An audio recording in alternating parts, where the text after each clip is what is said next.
Alors avec l'aide de Dieu, on va étudier la paracha de la semaine, le commencement, et on va utiliser pour l'expliquer des enseignements de Rabbi Nachman de Breslev. Alors, il y a une grosse question, très très grosse question, sur cette paracha. Et on va la découvrir à la lueur des versets. Ok. Donc d'abord, la paracha nous apprend la chose suivante. Donc, Vaishlar Yaakov Malachim Lefanav, El Esav.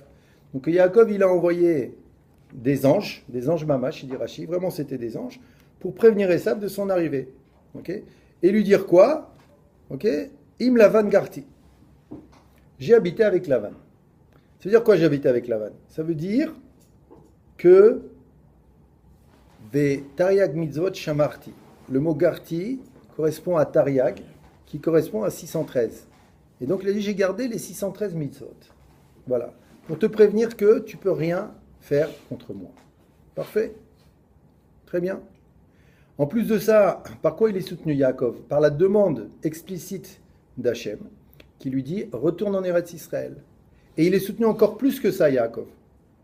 Par le fait que Hachem lui a promis, ok, ta descendance, elle va se multiplier dans les 4 points cardinaux. Je suis avec toi. Rentre en Israël, tu n'as rien à craindre. Et Yaakov affirme à Esav, attention, je suis là, j'ai habité avec Lavan, tu peux rien me faire. Ok? Bon. Alors, les anges reviennent.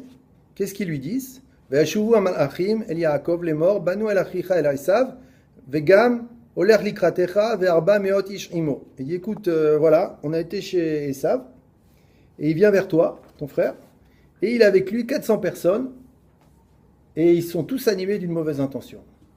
Bon, ça devrait pas perturber Yaakov. On a vu déjà de son grand-père Abraham qu'il a pris, selon certains avis, c'est 318 personnes, Gematria Eliezer, et qu'il a fait la guerre à 4 rois qui avaient des armées pour aller délivrer Lot, et il l'a fait.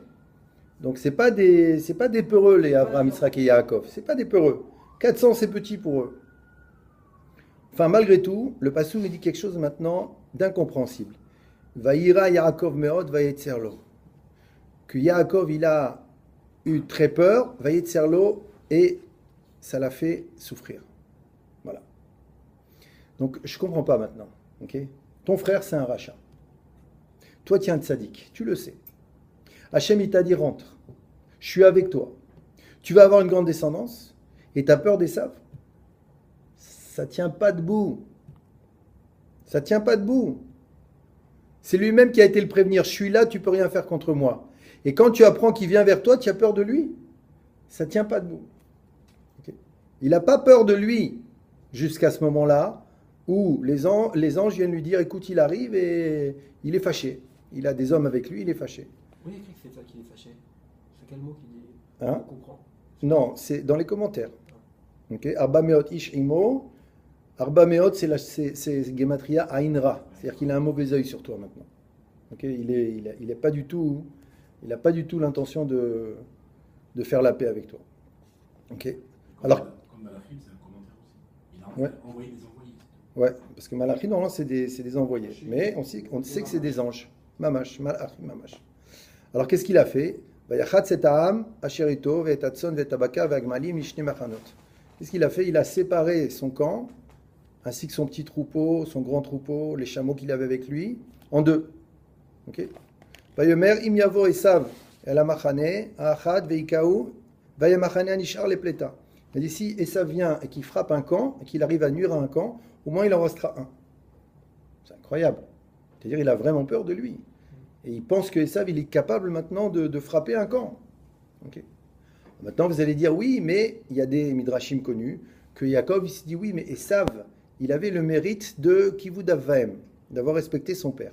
D'accord, mais c'est une mitzvah contre 613. Oui. La shrita.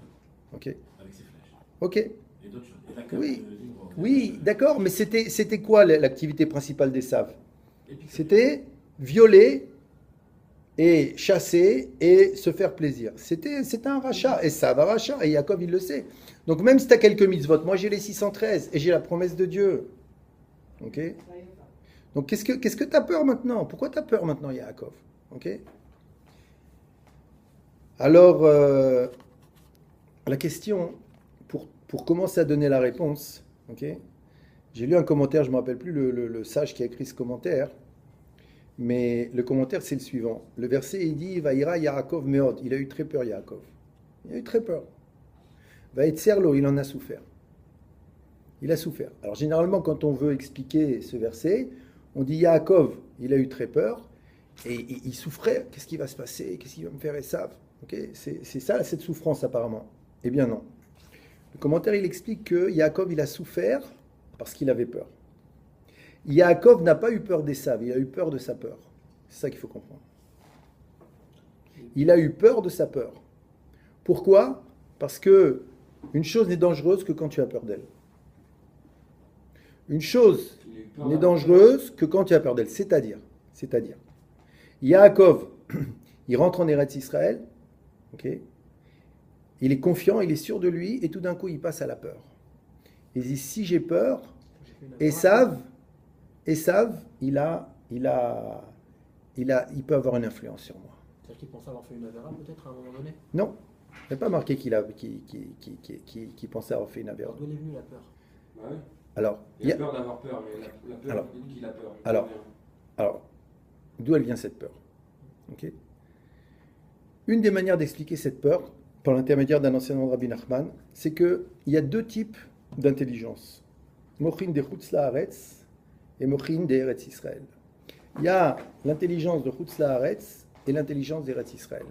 Par rapport aux Mochin, aux facultés intellectuelles de Chutz Laaretz, ok, Eretz Israël, ok, c'est complètement différent. C'est beaucoup, beaucoup plus fort, beaucoup, beaucoup plus grand.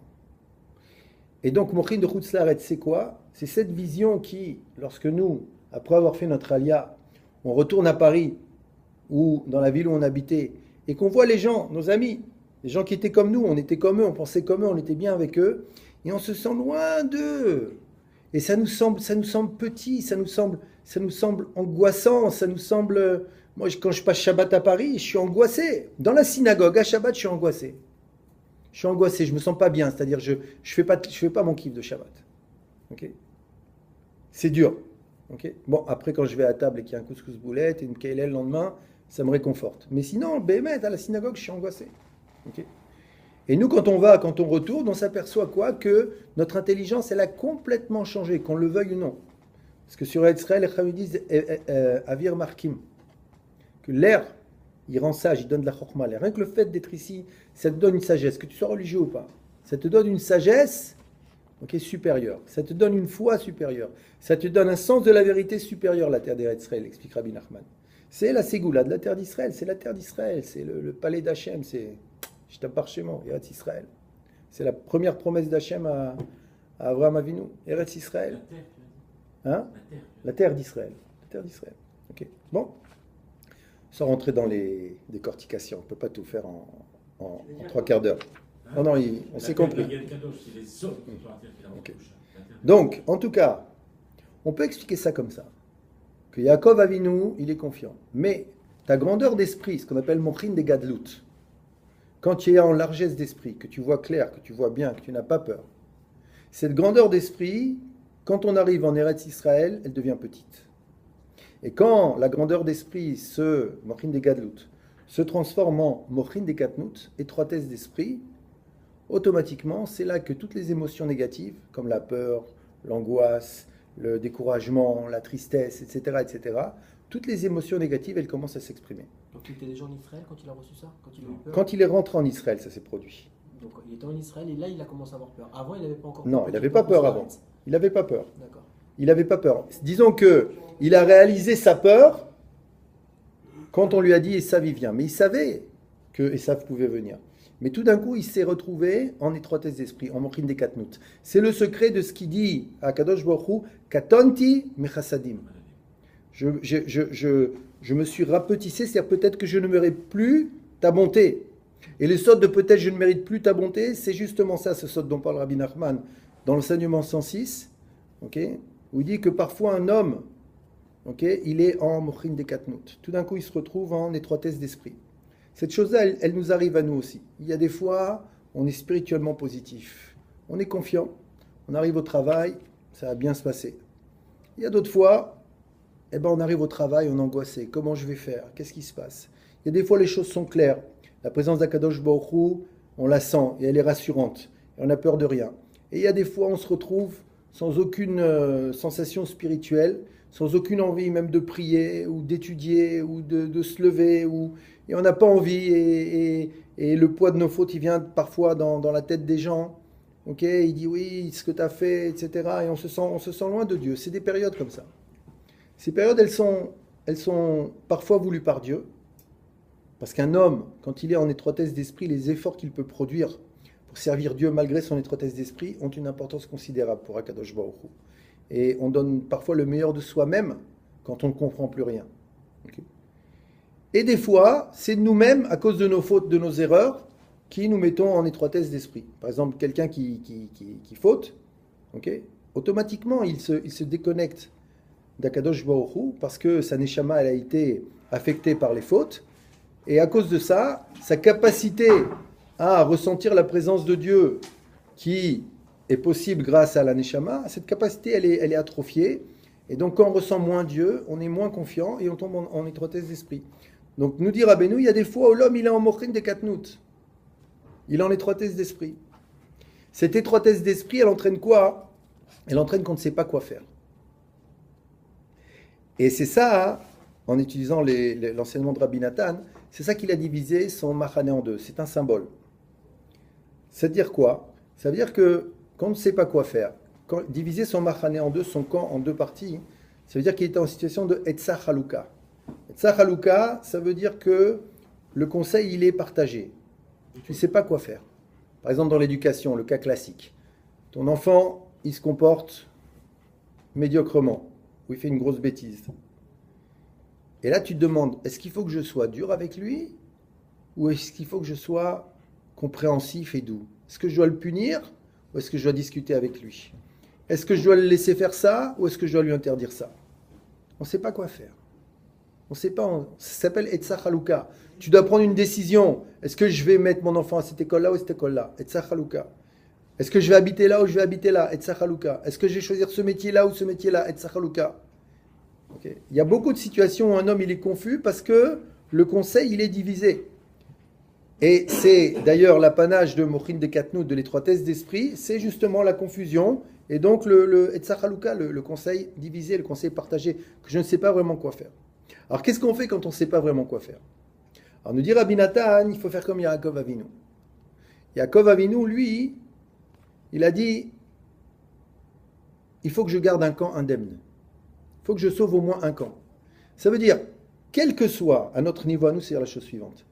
Quel que soit le chemin que tu vas prendre, alors que tu ne sais pas par quel chemin aller, si Béhémet, tu es dans une situation où tu n'as pas pu consulter ton rave ou que tu ne sais pas quoi faire, vraiment, ok?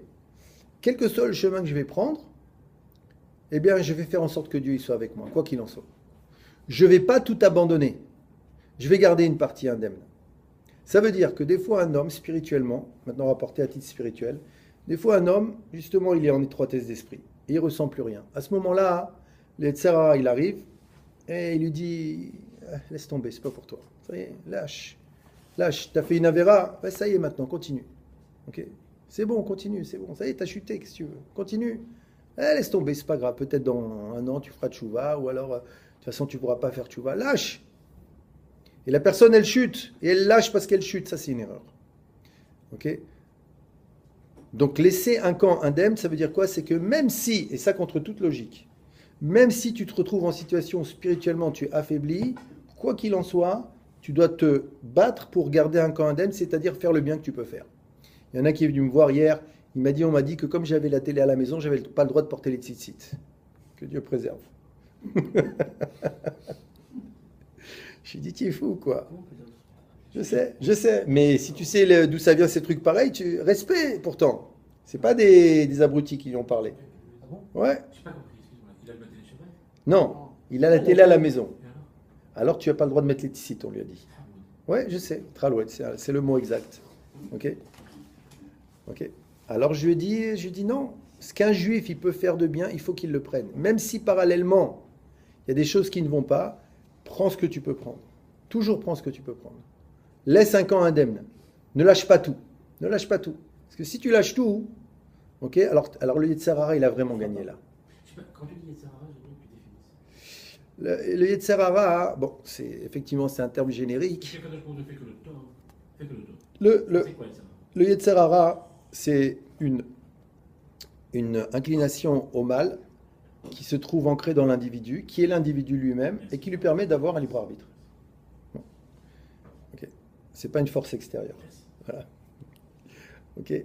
Donc, hein, oui, oui, mais c'est vrai que quand on dit ça Yetzer Hara, c'est un petit peu un diablotin. Ouais, non, c'est pas ça. Voilà, c'est à l'intérieur. Si on n'avait pas ce Yetzer Hara,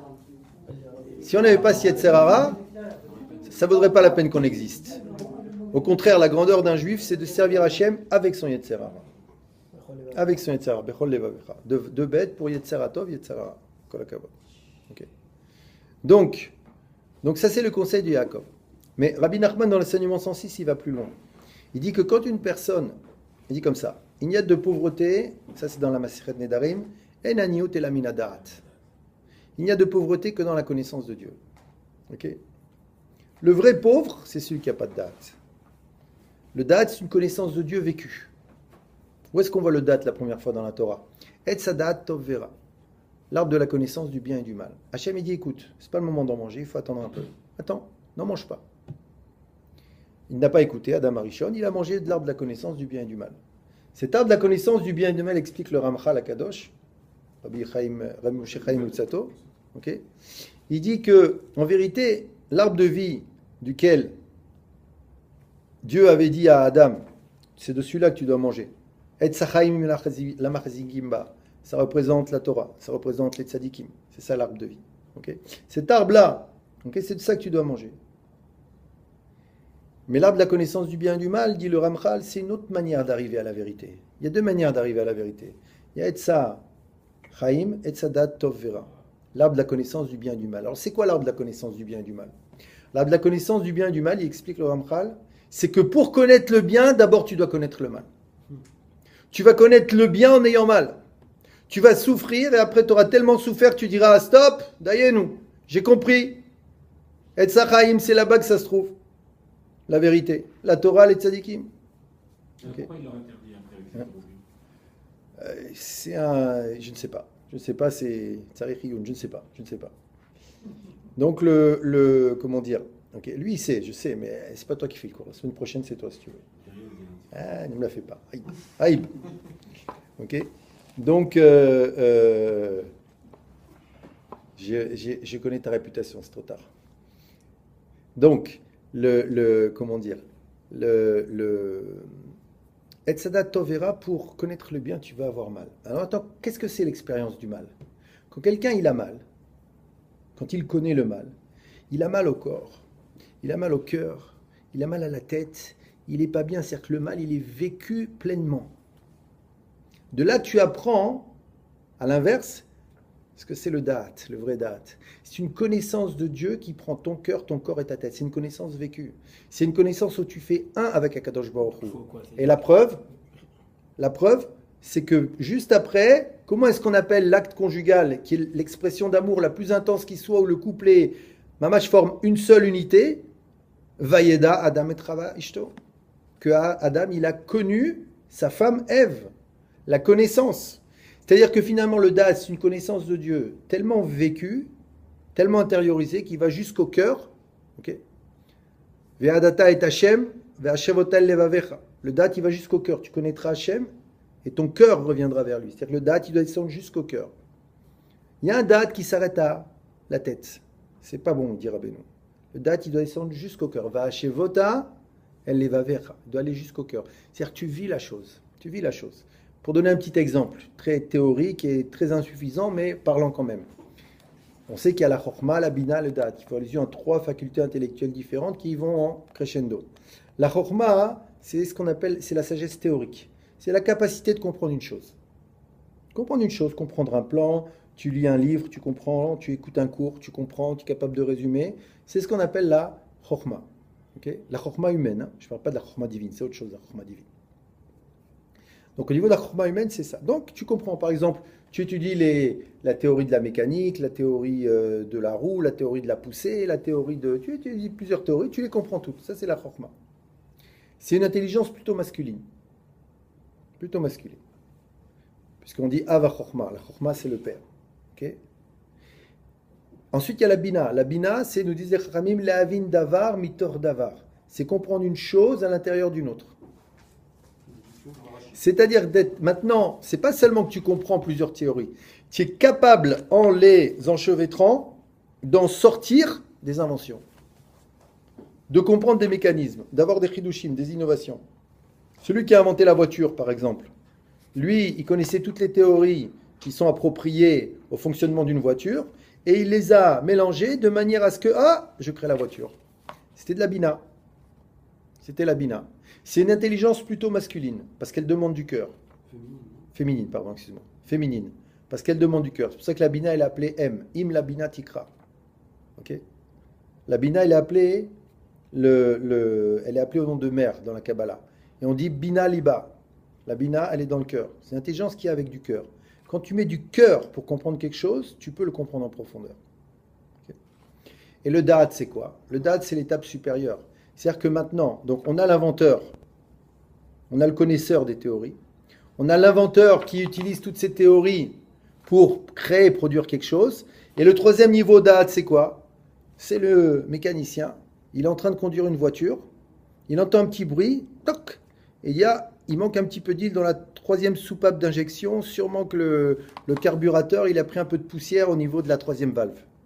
C'est-à-dire qu'il fait un avec la voiture, le gars. Dans ton métier, quand tu le connais bien à la fin, ok, tu fais un avec ton métier. Tu as les réflexes, c'est bon, tu es un. C'est ça du date, tu connais. Mais c'est vécu. Tu as les intuitions, tu as l'expérience. Même si tu ne peux pas expliquer pourquoi, tu sais, là, il ne faut pas faire, là, il faut faire. C'est plus de la chorma comme la première fois que tu arrives au téléphone et qu'on te donne un texte, allez, dis ça. Alors voilà, bonjour. Ok. Donc, ça, c'est le date. Ok.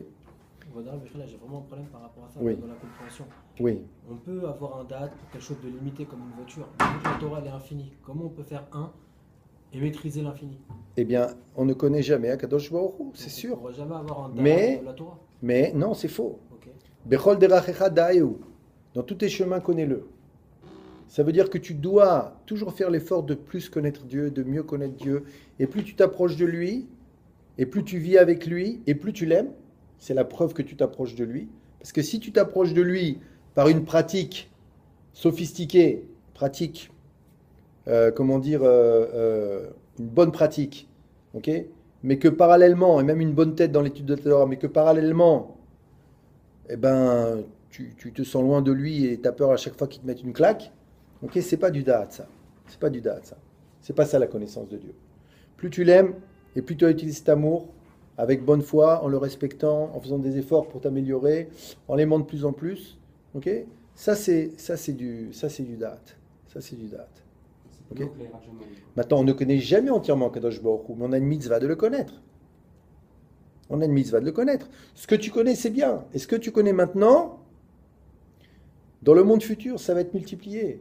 Et même les choses où tu ne le connais pas, par quoi est remplacé le date en bas, quand tu es en situation, voilà, par la Emouna. Le date du haut, c'est la compréhension vécue. Le date du bas, c'est la Emouna. C'est-à-dire une confiance absolue que ce qui fait Dieu, c'est bien. Et si tu recherches le da'at, tu vas construire cette émouna-là. Et parallèlement, tu vas aussi construire un da'at qui ne sera pas dans la foi seulement, mais qui sera aussi dans l'intelligence. C'est-à-dire ton intelligence, elle va grandir. Et quand l'intelligence, elle grandit, et qu'elle est imprégnée de da'at, alors il se passe quelque chose d'incroyable. Nous dit Rabbeinu que quand quelqu'un il arrive donc à nourrir son esprit avec du da'at, à ce moment-là, toutes les difficultés de la vie, elles s'amenuisent. Tous les dinim, c'est-à-dire les décrets rigoureux, s'amenuisent. De là, on apprend la chose suivante. Et ça va être la confirmation de ce qu'a ressenti Yaakov. De là, on apprend la chose suivante. Okay, que quand quelqu'un est en étroitesse d'esprit, qu'il est en panique et qu'il a peur, il attire vers lui les décrets rigoureux. Et quand il fait l'effort de sortir de cette étroitesse d'esprit et de se nourrir de da'at, parce qu'il est pauvre quand il est en étroitesse d'esprit, il n'a pas de da'at, Comme on a dit, En aniut et la minadat. La vraie pauvreté, c'est le manque de date. À ce moment-là, tu dois nourrir le pauvre.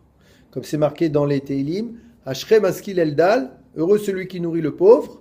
Maskil, c'est écrit avec les mêmes lettres que Sechel. Donc on voit qu'on parle de se nourrir en date. Beyom ra'a, parce que le jour où il aura de difficultés, grâce aux dates, Yimal eteu Hashem. Dieu le sauvera. C'est-à-dire que Dieu lui enverra la rachamim. Quand dans ta tête, il y a du date, de la largesse d'esprit, automatiquement, tu te permets de recevoir la rachamim d'Hachem, c'est-à-dire la compassion, la clémence, et sortir de tes problèmes. Mais quand une personne, elle est submergée par l'étroitesse d'esprit, par les mochines de Katnout, tu vas t'endormir. Quand une personne, elle est submergée par l'étroitesse d'esprit, alors automatiquement, elle attire vers elle les dinim, c'est-à-dire les difficultés.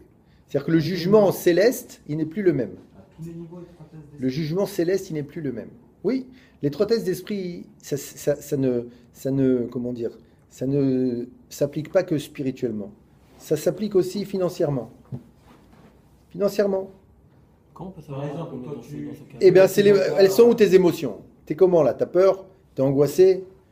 T'as peur du lendemain? Par exemple, si aujourd'hui,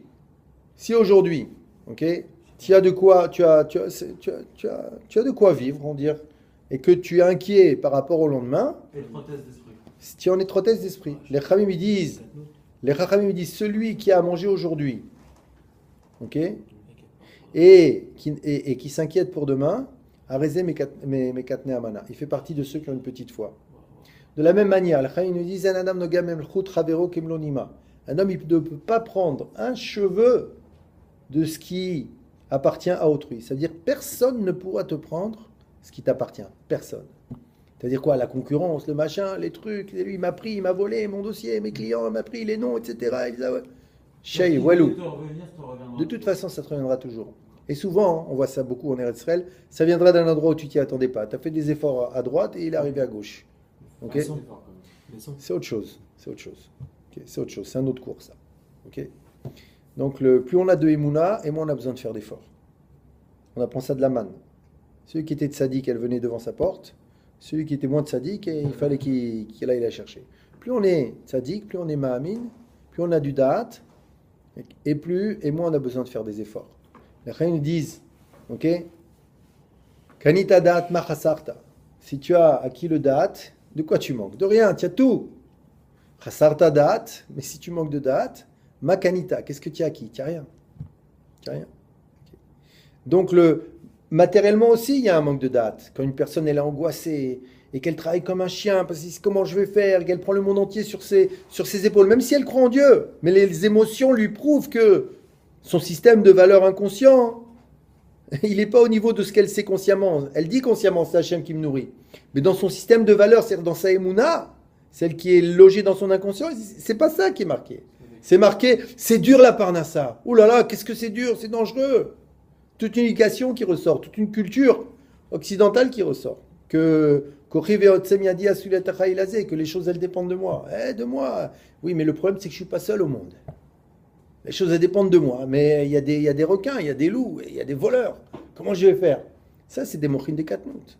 Matériellement. Pareil, socialement.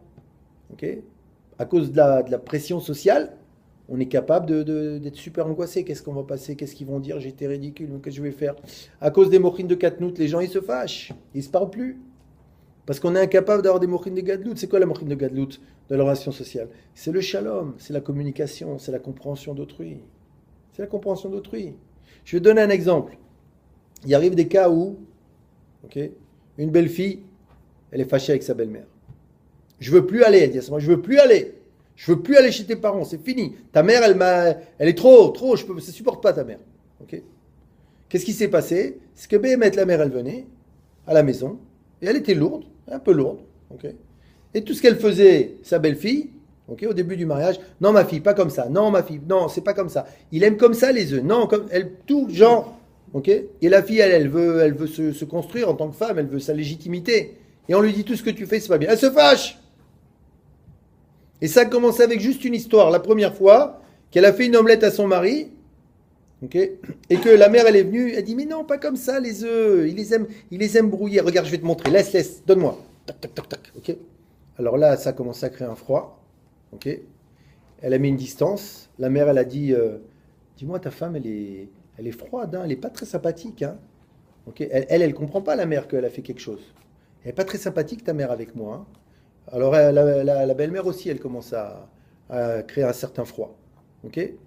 Et puis le certain froid entraîne des paroles un peu déplacées. De fil en aiguille, on en arrive, je vais plus chez ta mère. Tu vas la voir seule. Je veux pas qu'elle vienne chez nous. Ça, c'est Mochin des Katnout pour en arriver là. Pourquoi? Parce que c'est quoi Mochin des Gadlout? Si maintenant tu comprends la chose suivante. Regarde, tu vois cette femme-là, cette mère-là, tu lui as enlevé le trésor de sa vie. Tu lui as enlevé son fils. C'est le trésor de sa vie. Ok?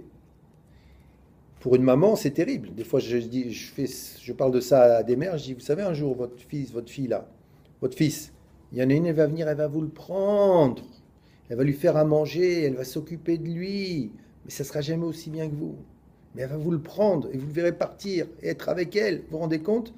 Elles sont, ah non, non. Réveille-moi. Ok, non. Donc si tu comprends qu'une mère, il y a des fois des mères qui sont tellement proches de leurs enfants que tu comprends, c'est toute leur vie. Là, tu m'as pris mon fils, ok? C'est plus fort que moi.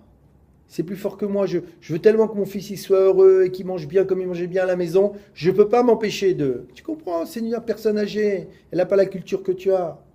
C'est ça, Mochin des Gadlout. Alors, c'est quoi Mochin des Gadlout? Ok? Eh bien, elle m'a pris l'omelette. Et je dis...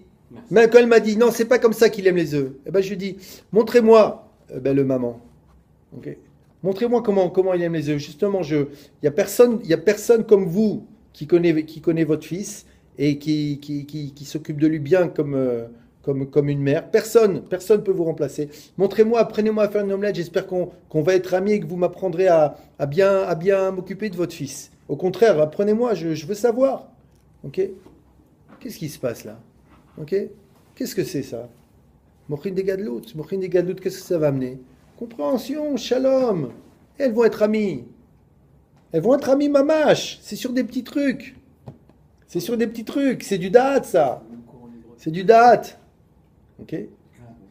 Et qu'est-ce qui se passe quand il y a du date, quand il y a un mochin des Gadlout? La situation, elle est bonne.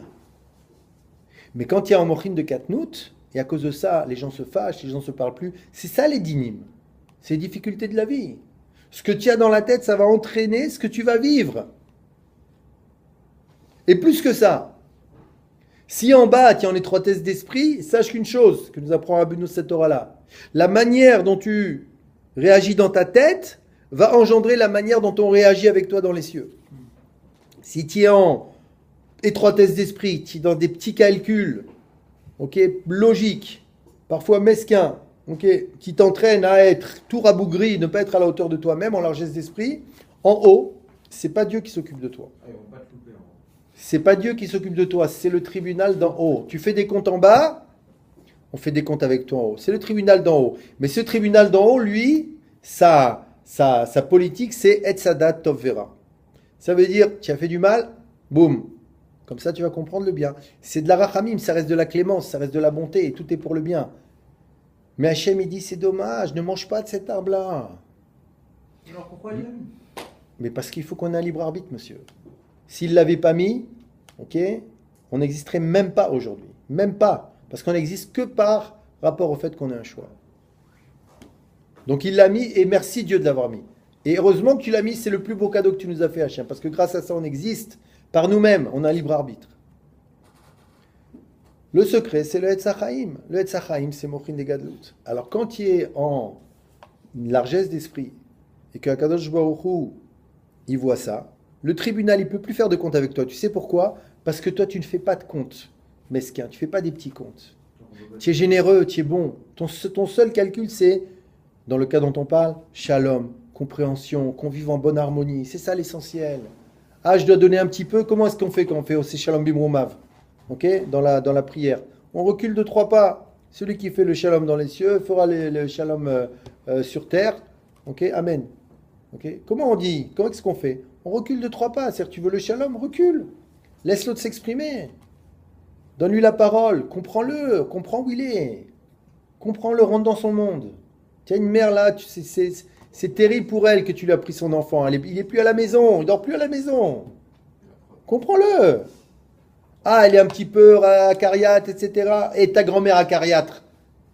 Comment tu faisais avec elle? Non, mais elle, c'était ma grand-mère, je l'aimais. Eh bien oui, il faut aimer tous les juifs. Elle, c'est celle qui a donné la vie à celui ou celle que tu aimes. Qu'est-ce que tu te... Rien que pour ça, tu lui donnes un respect presque aussi grand que tes parents. Halakha. Ok. Si tu sais voir avec les yeux du Da'at, ok, alors la chose, elle est différente. Alors maintenant, qu'est-ce qu'on doit faire malgré tout quand on est en étroitesse d'esprit? Il faut retrouver la grandeur d'esprit. Qu'est-ce qu'il a fait Yaakov Avinu? C'est vrai qu'il a partagé son camp. C'est-à-dire il s'est préparé à la guerre. C'est quoi cette guerre comme on a expliqué? Je vais peut-être chuter, mais ce que je peux faire de bien, je vais continuer à le faire. Je fais la guerre, j'abandonne pas ce que je peux garder. Ok? Deuxième solution que Yaakov Avinu il a mise en place, le cadeau. Comme on voit qu'il a offert à Esav du bétail. C'est quoi le cadeau? C'est que des fois, il faut faire des cadeaux aux forces du mal et leur donner un petit peu de quoi manger. C'est-à-dire leur donner à manger. Okay, si tu fais tchouva maintenant, okay, du jour au lendemain, okay, tu peux plus dire ça y est, je ne sais pas, je pense d'une activité qui te fait du bien, mais qui est un petit peu, tu peux pas arrêter tout d'un coup. Donne à manger, voilà. Donne-lui à manger. Okay, on ne parle pas d'avérote maintenant. Donne à manger. Le secret du cadeau, c'est les maïm acharonim qu'on fait à la fin du repas. Il y a une mitzvah, faire maïm acharonim. Il faut se laver un petit peu les doigts au bout, okay, essuyer sa bouche. Enfin, il y a plusieurs minagim. Alpi Kabbalah, c'est comme ça qu'on fait. On met un peu d'eau sur les bouts des doigts, on se nettoie un peu la bouche. Okay, et cette eau-là qui reste, elle est tamée, on ne doit pas la laisser sur la table, elle est impure. C'est maïm acharonim, on dit que c'est quoi? C'est la part qui est donnée Yetzer Hara. Lui aussi, il a besoin de manger. Donne-lui un petit peu à manger. Donne-lui un petit peu à manger. Sans faire de Haverot, mais donne-lui un petit peu à manger. Ça, c'est le cadeau. Et le troisième, c'est quoi? Celui-là. Qu'est-ce qu'il a fait, Yaakov? Regardez. Il dit, Yaakov, il a dit Yaakov. Maintenant, il est en étroitesse d'esprit. Il a peur de Esav. Il sait que cette peur, elle peut lui être préjudiciable. C'est pour ça qu'il a peur de sa peur. Si j'ai peur de ma peur, alors les dinim peuvent s'exprimer. Et quand les dinim peuvent s'exprimer, Esav il a sa place. Et quand les dinim peuvent s'exprimer, on fait des calculs. Et dans les calculs, Esav, il est resté en Eretz Israël, il a fait la shrita, il a respecté les parents, il a du mérite, il peut me toucher. Tu vois les calculs où ça amène. Et donc tu as peur. Alors qu'est-ce qu'on fait quand on a peur? Troisième chose là-dessus, là, qu'est-ce qu'il a dit? Vayomer Yaakov, Elohavi Avraham, Velohavi Yitzhak. Il a appelé le Shrutavot. Je suis juif, je descends d'Avraham, je descends d'Yitzhak. Je fais partie de tes enfants. Ok? Aemor Ela Ishuv le'artzechol mulatecha. C'est toi qui m'as dit, reviens vers ta terre et ton lieu de naissance. C'est toi qui me l'as dit. Ça veut dire, c'est pas en vérité qu'il est en train de dire, hé Hachem, t'as oublié que tu m'as dit de revenir? Tu vois, et ça, il va me frapper. Non. C'est que justement, il essaye maintenant de se remettre dans la largesse d'esprit en se rappelant, grâce à sa prière, tu m'as dit, Hachem, tu m'as dit, j'ai rien à craindre, tu m'as dit que je retourne de toi de retourner sur ma terre. Ok? Vetiva Imar, tu m'as dit que tu me ferais du bien. Donc j'ai rien à craindre, il bosse, il se bat. Ça, c'est après avoir séparé les camps. Oui, c'est la troisième chose qu'il a utilisée. Ok? Katonti mikola chasadim, mikola emet asher asita et avdecha. Pour l'instant, Katonti, je me suis rétréci par rapport à toutes les bontés que tu me donnes. C'est-à-dire, comme je suis en étroitesse d'esprit, Mochin de Katnout, Katonti, maintenant que je suis en étroitesse d'esprit, je ne peux plus recevoir la bonté que tu veux me donner, Behemet. Ok? Ok? Atzilenina miadachi miadesav, kiare anochi oto. Sauve-moi de mon frère Esav, parce que j'ai peur de lui. Tu comprends? C'est ma peur le danger. Sinon, il suffit de dire Atselenina, miadachi, miadesav, sauve-moi d'Esav, parce qu'il veut me frapper. Non, parce que j'ai peur de lui. C'est marqué Beforash. Belle lecture, non? Ok. Veata amarta eti vetev imach. Vesamtiet zarecha kechol hayam. Et Dieu, tu m'as dit, je vais te faire du bien. Vesamtiet zarecha kechol hayam. Et tu verras, tu auras une descendance comme le sable de la mer. Asher le isaper merov, qu'on ne peut même pas compter. C'est-à-dire, il se remet dans Hachem, il est avec moi. Hachem ne sera jamais tombé. Hachem, il est bon. Il parle à Hachem. Il prend un moment, il s'isole, comme il dit Rabbeinu. Il lui parle, mon Dieu, regarde, j'ai peur. C'est pas normal que j'ai peur. Je veux pas avoir peur. Et plus il lui parle, et plus Hachem, il revient. Et à la fin, il ressort de l'étroitesse d'esprit. Et Baruch Hachem, il revient dans la Gadlut Amochin, la largesse d'esprit, petit à petit. Et quand la largesse d'esprit, tous les problèmes s'adoucissent et se transforment en compassion, en montée. C'est plus du Etzadat Tovera maintenant. C'est du Etzachaim. La vie, elle est belle. La vie, elle est belle. Okay. Donc, Bezrat Hashem, on soit zoché de jamais se laisser déborder par les émotions négatives. Et même si on se laisse déborder, Dieu préserve, savoir une chose. C'est un mensonge. Une peur ne peut vraiment maintenant nous nuire que si on y croit. Si on y croit vraiment, ma mâche, elle peut nous nuire. Je ne vais pas vous raconter d'histoire que je connais, que vous connaissez aussi peut-être, mais il y a des gens qui ont eu peur que quelque chose leur arrive, ça leur est arrivé. Et c'est pas parce que ils avaient prévu, c'est parce qu'ils avaient eu trop peur de ça. Et ça leur est arrivé. Je donne un exemple qui me concerne à moi. Okay? Des fois, j'allais travailler dans un certain pays, okay, avec de la marchandise. Donc j'ai amené cette marchandise. Et j'avais peur, et les douaniers, peut-être ils vont dire, je ne savais pas. Peut-être ils vont me dire, vous ne pouvez pas amener ça, ci, ça. Ok? Alors ce que je faisais, quand je sentais que j'avais peur, je ne passais pas à la douane, j'attendais. Et je faisais un travail. Hachem, il n'y a que toi. J'appelais le mérite de tous les tzadikim. Enon milevado, il n'y a que toi, Hachem. Ces douaniers-là, c'est du sketch, c'est toi, c'est des marionnettes dans tes mains. Ils ne me feront quelque chose que si toi tu le veux. Et s'ils me font quelque chose, c'est pour le bien. Mais c'est toi, Hachem. Et je te demande, Hachem. Je te demande ta bonté gratuite. Fais-moi passer, s'il te plaît. Jusqu'au moment où je sens que, ça y est, j'ai plus peur. Et là, je passe, et il ne se passe rien. Il ne se passe rien. Baruch Hashem. Voilà comment mettre en pratique, par exemple, dans une petite histoire. Okay? Mais si j'ai peur, okay, qu'est-ce que tu veux que je fasse? Des fois, ça m'est arrivé d'aller à Paris. À Paris, je porte la kippa. J'y écoute. Des fois, je suis en... S'il doit m'arriver quelque chose, je n'ai pas besoin d'être à Paris. Si je suis en Eretz Israël, il va m'arriver quelque chose. Ce n'est pas ces Arabes, là, c'est des marionnettes. Okay? Enfin, je ne parle pas de tous les Arabes. Je parle de ceux qui nous en veulent. Okay? Ce n'est pas ces Arabes, là. Mais si je sentais un moment, je ne sais pas pourquoi, que j'étais en étroitesse d'esprit, que j'avais peur, malgré tout, je mettais une casquette. Je tenais compte de ma peur. Quand tu sais que tu as une peur et que tu n'arrives pas à la surmonter, tiens en compte et protège-toi. Oui, là, tu dois te protéger. Mais essaye d'en sortir en priant, en disant des paroles de Emouna. C'est ça la plus forte. C'est ça le plus fort, le conseil le plus fort. Prie. Parle à Hachem. Dis des paroles d'Emouna. Enod milevado, par exemple, Ségoula. Dire Enod milevado, il n'y a que toi dans le monde. C'est-à-dire tout ce qu'il y a autour, c'est toi qui le dirige. C'est des marionnettes, pour moi, c'est des marionnettes. C'est un des secrets de la création. Que chaque personne a le libre arbitre, mais chaque personne, les autres, n'ont aucun libre arbitre. Ce sont des marionnettes dans les mains d'Hachem qui les dirigent. Okay. Donc Hachem, pour que ça soit toi qui les dirige, et pas la stricte justice qui, à juste titre et pour le bien, peut me régler mon compte parce que c'est vrai que je ne suis pas tellement au top au niveau de mes actions. Okay. Donc pour cette stricte justice, elle n'intervienne pas. Je te prie Hachem, je t'en supplie, j'ai besoin de ta clémence, ta compassion, de ton amour gratuit. Cet amour gratuit qui fait que même si je mérite une triha, eh ben malgré tout tu vas avoir pitié de moi. Et je ne vais pas la recevoir. Okay. Et je vais faire tchouva. Ça fait partie du Mochin de Gadlut aussi. Je reviens vers toi, mon Dieu, je t'aime. Je veux arrêter mes bêtises. Okay. Ah, tu rechutes? Ah, tu es en étroitesse d'esprit? Ne lâche pas ce que tu fais de bien.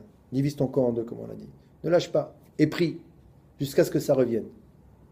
Et tu n'as rien à craindre. Et celui qui fait ça, okay, il bénéficiera, comme tout l'homme Israël, de toutes les promesses qui ont été faites à Yaakov, dans la joie, le bonheur, jusqu'à la venue Mashiach Tzidkenu, Amen. Amen.